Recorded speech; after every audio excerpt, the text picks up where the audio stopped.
My question is, growing up on a Native American reservation in California and being one of the only few conservative Native Americans I've seen on reservations, I've seen the complete dependence on government, from healthcare to food commodities to the land we live on.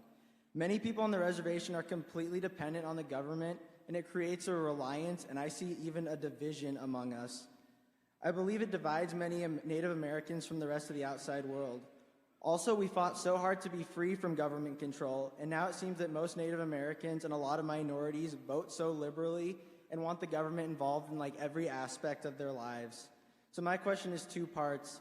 Number one, should we get rid of the reservation system? And two, how can we return Native Americans and other minorities back to a more conservative/libertarian mindset? So I'll admit to some ignorance on the workings of the reservation system, just to start. From what I do know, my feelings on the reservation system are secondary to my feelings that you as an individual should make decisions in your own life about whether you want to live on a reservation or whether you want to move out of a reservation and live in an area that's not so dominated by the federal government. Yeah, that's what we did, as our family did, because we didn't like independence. Yeah, and so I'm not going to speak to tribal sovereignty because I frankly don't know.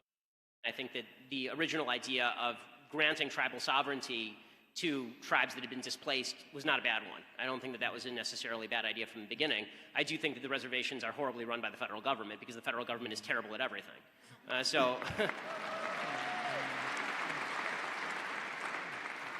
Anything that forwards individual self-reliance, in other words, I think is going to be a better solution.